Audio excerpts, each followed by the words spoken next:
Sejam muito bem-vindos ao primeiro podcast da Indexa Learning. Meu nome é Guilherme Brito e aqui nesse canal a gente está falando basicamente sobre bancos de dados e tecnologia.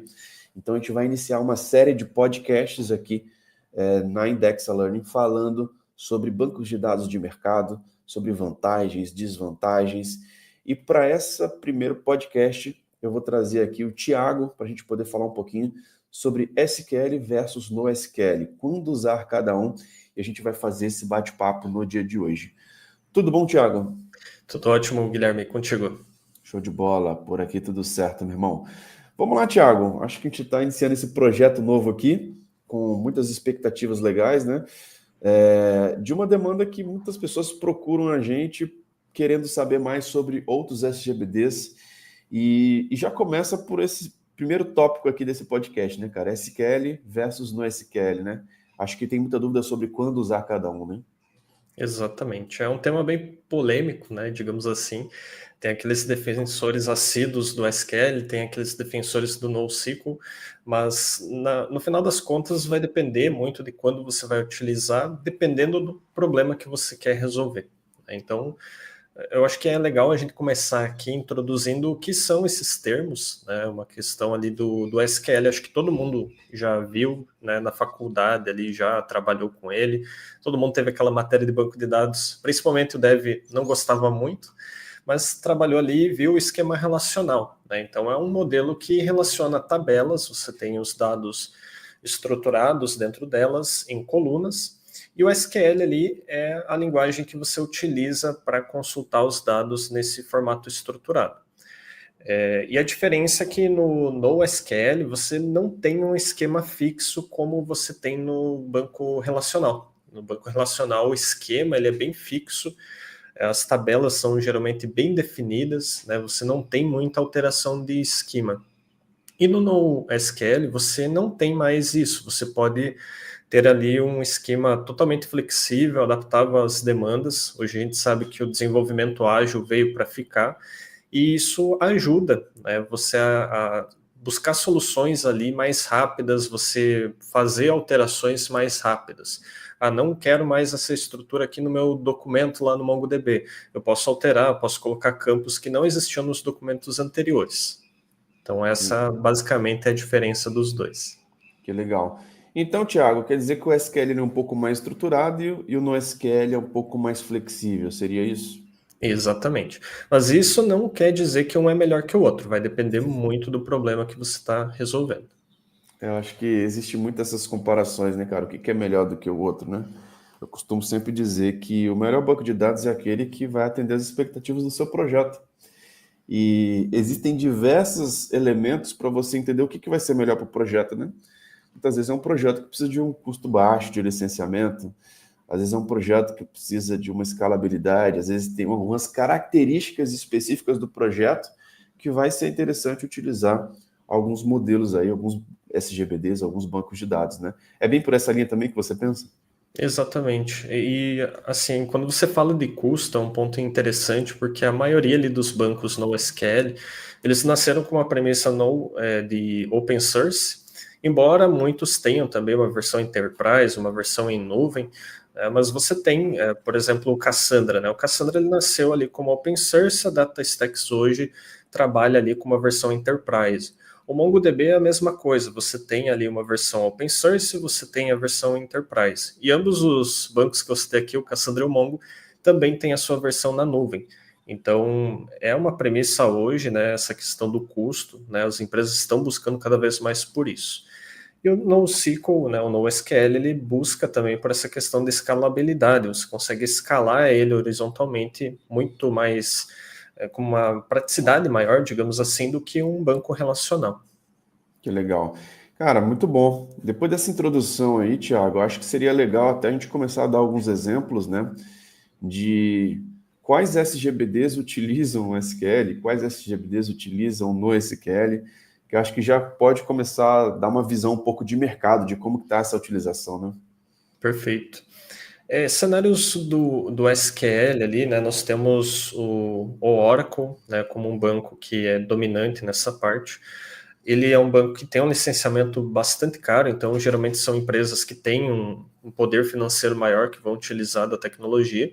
Você tem o Postgres, que é um banco open source, relacional na sua essência, né? Hoje ele já conta, assim como outros bancos, com extensões que permitem você incluir dados não estruturados ou semi-estruturados no SGBD, né? Então você pode colocar uma time series, por exemplo, dentro do Postgres. A gente tem o MySQL também, que nos últimos anos vem ganhando bastante espaço, né, na busca por redução de custo das empresas. E nós temos também ali a Microsoft com o SQL Server. Né? E aí eu acho que é interessante, além de citar quais são, citar alguns cenários onde eles ainda são dominantes. Né? Então, por exemplo, sistemas financeiros, que requerem ali o ACID, né, as transações atômicas, consistentes e tudo mais, né? Essa parte é a parte onde esses bancos ainda reinam. Sistemas que nasceram na época que esses bancos eram dominantes, né? Da década de 70 até ali a primeira década dos anos 2000. Então, ERPs, CRMs, aqueles sistemas que necessitam de uma consistência de dados mais forte. Então, é aqui que esses bancos brilham. E já no caso do NoSQL, do NoSQL, eu tenho, por exemplo, Cassandra, que é um banco de dados que armazena ali os dados de uma maneira colunar. Eu tenho MongoDB, que é um banco que armazena documentos. Eu tenho Neo4j, que é um banco que armazena grafos. Eu tenho Redis, que é um tipo de banco de chave-valor. Né? Então, ali a partir de 2009, 2010, foi o boom desses bancos NoSQL. E isso se ocorreu principalmente pela explosão do Big Data na época. Então, notou-se que a maior parte dos dados que nós tínhamos era não estruturado. Né? A parte estruturada era muito pequena. E aí, com isso, eles começaram a brilhar e resolver problemas que os bancos relacionais não conseguiam resolver. Então, tratamento de arquivos JSON, por exemplo, tratamento de grafos, né? E aí esses bancos entraram para resolver esses problemas que o relacional não resolvia. Que legal, cara, que legal. Muito bom a gente poder ter essa ideia aí de casos de uso, porque realmente traz algumas características que a gente já começa a enxergar a diferença e as vantagens entre um e outro, né? E sobre escalabilidade e performance, cara, quem leva a vantagem aí? Aqui, se nós estivermos falando de escala horizontal, né, vamos, acho que conceituar, dar um passo atrás aqui, conceituar o que é uma escala horizontal, o que é uma escala vertical. A escala vertical é quando você tem lá o teu servidor, né, você tem um banco de dados rodando lá e você vai escalar ele verticalmente, significa que você vai adicionar mais CPU, mais memória, discos mais rápidos. Então, você está aumentando os recursos daquele servidor, então você escala ele verticalmente. Escala horizontal é quando você adiciona mais servidores nessa equação e você consegue distribuir ali o seu banco. Né? Então, por exemplo, um banco sharding, né, que você tem pedaços de dados em cada um desses servidores. Então, quando a gente fala de escala horizontal, de distribuir a carga de trabalho, então vou ter ali inserções acontecendo em vários bancos, vários servidores ao mesmo tempo, o NoSQL leva vantagem. Ele nasceu já com essa premissa, eu quero escalar esse banco, eu adiciono mais uma máquina virtual, adiciono mais um servidor, mais uma região, e eu consigo trabalhar com isso muito mais facilmente, com uma menor complexidade em relação ao relacional. Depois daquele boom que ocorreu ali nos anos 2009, 2010, vários outros bancos relacionais começaram a adotar algumas estratégias no modelo relacional mesmo, e tentaram colocar ali. Só que aí a implementação ela fica muito mais difícil, porque esses bancos eles vinham lá desde a década de 70, 80, 90, e eles tiveram que inserir algo ali, né, adaptar o projeto já existente para conseguir essa funcionalidade. Enquanto que os bancos NoSQL já nasceram, o projeto já visava isso, então a arquitetura dele já é voltada para esse tipo de escala horizontal. Então, nesse quesito, escala horizontal, de você distribuir tua carga de trabalho, no SQL leva vantagem. Show de bola. Em termos de performance, cara, você falou bastante sobre escala, né? E performance, como que fica, cara? Depende do tipo de carga que você está utilizando ali, mas geralmente o NoSQL leva vantagem ali na questão de leitura de documentos, né, grandes. Por exemplo, o MongoDB, né, você tem ali um banco que insere documentos dentro dele, né, no formato BSON, que é o Binary JSON, e aí você vai ler esse dado, ele lê muito mais rápido do que se você tivesse um JSON armazenado num Oracle, por exemplo, ou em um Postgre ali com um JSON binary. Então, nessa parte, ele acaba levando bastante vantagem, e principalmente quando você precisa ler uma carga de documentos ali, dados muito grande. Então, a arquitetura dele já é voltada para ter essa leitura bastante rápida. Que legal. E aí o SQL ele tem essa questão também, quando precisa fazer joins, agregações, tem alguma característica específica do SQL também, dependendo da performance ali? Sim, e esse até é um ponto que entra ali na parte da estruturação, de como o dado é inserido e armazenado no banco. Por quê? Nos bancos relacionais, você tem ali uma tabela que vai inserir o nome do empregado, por exemplo, outra tabela que vai ter o departamento onde ele trabalha, outra tabela para endereço. Então, você precisa fazer uma junção, um join, né, entre essas tabelas para que você consiga buscar os dados que estão ali para nome do funcionário, nome do departamento que ele trabalha e o endereço onde ele reside. Agora, no NoSQL, você tem uma premissa diferente. Os dados que são acessados juntos são armazenados juntos. Então, é muito comum que nós olharmos assim para um banco desse e falar, nossa, que bagunça, porque não está normalizado o dado, é diferente, é um paradigma novo, quebrou-se o paradigma do relacional, da normalização. Nem sempre é ruim você ter um banco não normalizado. Nesse caso, você está duplicando dados, você vai ter dados duplicados dentro ali de uma collection do Mongo, por exemplo, em prol de uma maior performance, porque você não precisa mais fazer aquele join que o relacional fazia. Então, no Mongo, você já armazenou tudo ali junto, a hora que você for fazer a consulta, você vai buscar tudo que está ali naquele documento, que é relevante para o problema que você quer resolver. Então, eu tenho um sisteminha aqui que é um e-commerce. Então, eu tenho ali os dados de cliente. Os dados de cliente vão estar em um documento, todos armazenados juntos. Tem uma parte positiva disso, que é a performance, e tem a parte negativa, que é quando você for atualizar esses dados, você vai precisar buscar em mais documentos. Então, é sempre um trade-off. Você ganha muito em uma parte, né, da leitura, só que na hora de atualizar os dados, você acaba perdendo, porque você vai ter que executar uma consulta, identificar quais são os documentos que têm aquele valor para, então, fazer a atualização. Show de bola, muito bom. E vamos falar sobre alguns mitos aí, cara, mitos e verdades, né? Dá para substituir um banco SQL por um NoSQL em qualquer projeto, cara? Não, isso é um mito. Então, e ele é um dos mais perigosos, porque muita gente acabou conhecendo o NoSQL, né, buscando implementar ele e gostou, principalmente o desenvolvedor, porque é muito fácil de você trabalhar com ele, né, em relação ao banco relacional. Então, sempre tem aquela tentação, vou colocar aqui um banco não relacional. Só que, se você tem um Oracle, por exemplo, rodando um sistema financeiro, um CRM, e você vai colocar no Mongo só porque ele é um NoSQL, só porque ele é moderno, só porque você tem essa questão do sharding, ou porque ele trabalha com JSON, que é um formato que o dev gosta, você vai ter um problema ali, com certeza, de consistência de dados, né? Então, antes de fazer essa migração, você precisa pensar muito bem se aquele teu sistema, ele pode, né, entrar ali em um cenário onde não seria o ideal, né, com o NoSQL. Então, essa questão, por exemplo, que eu citei da atualização de dados, será que um dado que eu atualize vai precisar ser atualizado em vários registros? Qual que é o impacto disso na performance do sistema e na consistência de dados? Principalmente consistência de dados é um ponto que o NoSQL ele é um pouco mais fraco do que os bancos relacionais, então é preciso tomar cuidado quando tomar uma decisão dessas. Show de bola. E o contrário, Thiago, eu vejo muita gente querendo forçar tudo para o modelo relacional. Dá para substituir também, cara, o NoSQL pelo modelo SQL?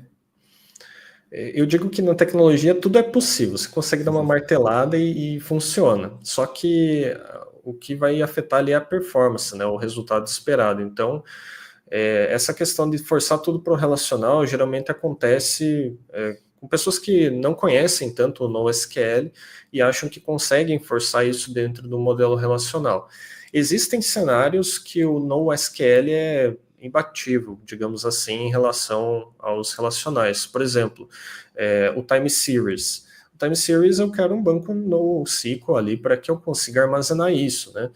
Muitas pessoas vão falar, não, mas o Postgres tem uma extensão que eu consigo fazer isso. Sim, você consegue fazer, mas o ideal é você usar um NoSQL porque ele já nasceu com essa premissa, né? Quando você precisar escalar, vai ser muito mais fácil em um Cassandra você adicionar novos nodes ali do que você adicionar mais servidores em um Postgres, por exemplo. A escalabilidade vai ser muito melhor no Cassandra.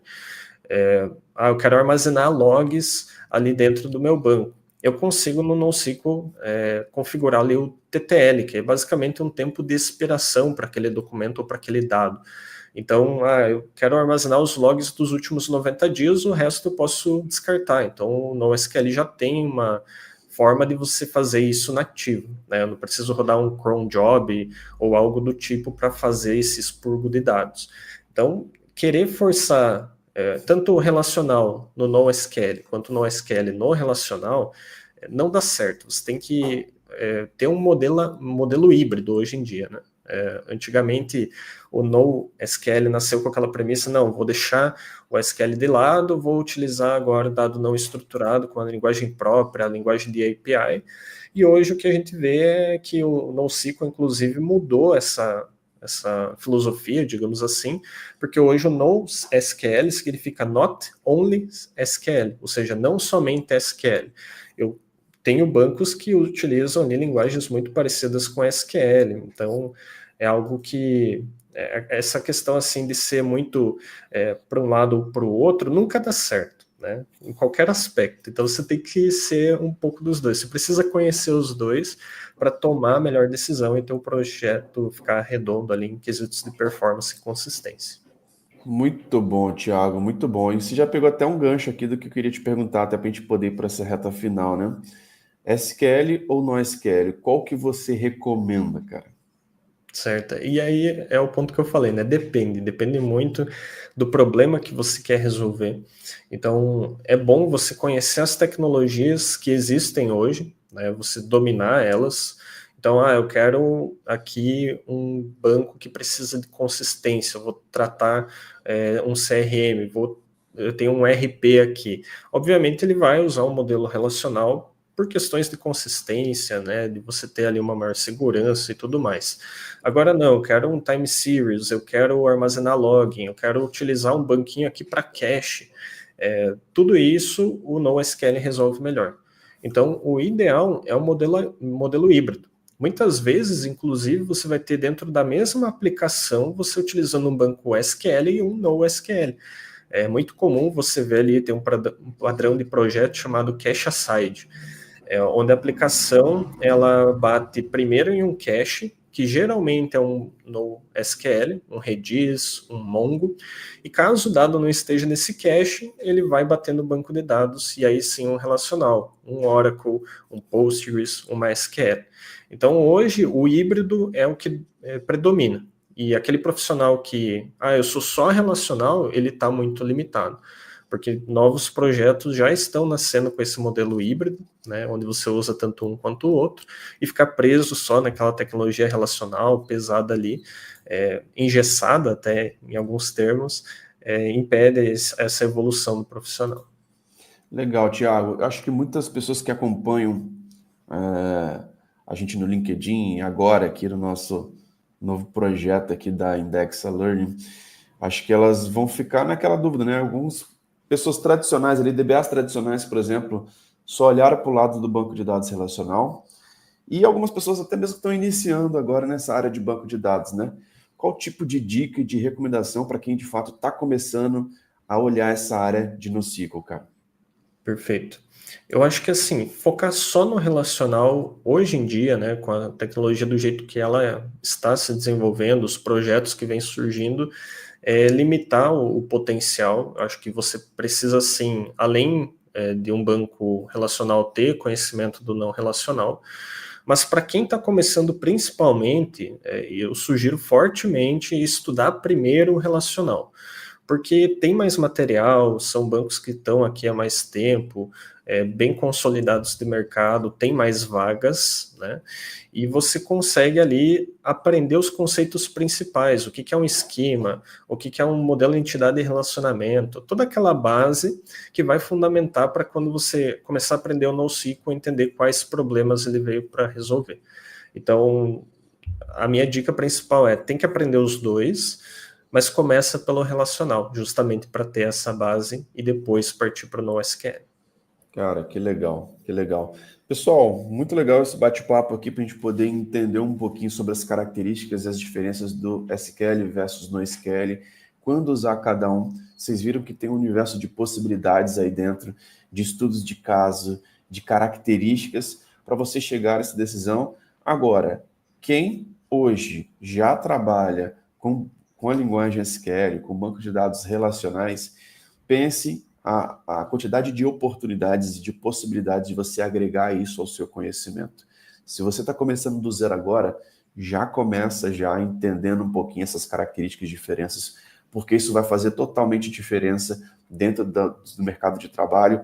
A gente sabe que muitas empresas, né, Thiago, que você está atuando dentro dos projetos, cara, vão ter os dois. Cara, vai ser inevitável, porque é a necessidade, cara. Não dá para a gente poder querer ficar forçando só a utilização de um, só a utilização de outro. E se a gente tem essa habilidade de conseguir identificar esses padrões e quando utilizar cada um da melhor forma, acho que esse que é o diferencial do profissional, né, Thiago? Exatamente. E ter o conhecimento é o que vai dar aquela capacidade do profissional olhar para a situação, para o projeto e falar, olha, acho que aqui, para esse cenário da aplicação, eu consigo colocar um relacional, eu preciso da consistência nesse cenário. Agora aqui não, aqui eu consigo trabalhar com NoSQL. É um esquema mais flexível que eu vou precisar, é um TTL que eu vou precisar configurar. Então, ter o conhecimento da tecnologia vai ajudar você a tomar a melhor decisão e não ter aquele viés, né? Pô, eu só conheço o banco relacional, então eu preciso usar, porque senão eu não vou conseguir atuar no projeto, né? Então, ter essa capacidade de identificar os pontos fortes de cada um, olhar aquela situação onde você está e dar a dica, né? Dar a chamada do que utilizar, é o que vai fazer o profissional ser bastante valorizado. Show de bola. E pessoal, se você está vendo aqui a gravação desse podcast, deixa aqui nos comentários qual banco de dados você tem utilizado mais, o relacional, o não relacional, você usa mais SQL ou não SQL. Isso é muito interessante para a gente poder entender realmente o que vocês estão buscando. E fiquem ligados aqui no canal da Indexa Learning, porque todas as semanas a gente está trazendo aqui informações para poder mostrar a diferença, as características de quando se fala de bancos de dados relacionais, não relacionais, SQL, não SQL, e vem muita coisa boa, muitas novidades aí nas próximas lives, né, Thiago? Com certeza. Muita novidade está vindo por aí, muito conteúdo, e o nosso objetivo principal aqui é agregar, né, trazer conhecimento, trazer esse bate-papo aqui mais descontraído do que uma aula, né, falar um pouquinho sobre tecnologia, que muitas vezes um papo, uma frase que a gente fala aqui abre a cabeça e você começa a ver novas oportunidades, novos cenários que você, talvez no dia a dia ali do trabalho, nos projetos que você está, você não tem acesso, né? Então a ideia aqui é a gente compartilhar esse conteúdo e fazer cada um que está ouvindo e assistindo aqui evoluir. Show de bola. Thiago, mais alguma coisa aí que você queira acrescentar para a gente poder fechar o bate-papo de hoje? Eu acredito que a mensagem foi dada, né? Então, quando você entrar numa discussão sobre NoSQL e SQL, lembrem, depende do problema. Não existe um banco perfeito, uma bala de prata. É sempre avaliar a situação como um todo e escolher a melhor tecnologia para isso. Show de bola. Então é isso. Se você gostou aqui desse vídeo aqui, dá um like aqui no nosso canal, habilite as notificações para você não ficar de fora dos próximos conteúdos. E lembrando que fique ligado aqui que todos os meses vão ter, todas as semanas vão ter conteúdos novos da Indexa Learning falando sobre bancos de dados, sobre tecnologias, sobre SQL, sobre NoSQL. Vem muitas novidades aí. E se você tem algum amigo que não sabe as diferenças entre SQL e NoSQL, pega esse vídeo, manda para ele, compartilhe lá no seu LinkedIn, porque com certeza esse bate-papo aqui pode estar ajudando muitas outras pessoas que trabalham com bancos de dados, beleza? Fechamos então, Thiago? Fechamos, Guilherme. Foi um prazer Então é estar isso. aqui e a gente se vê no próximo episódio. Beleza, então, um abraço. Até a próxima. Valeu, Até a pessoal. Tchau, próxima. tchau. Tchau, tchau.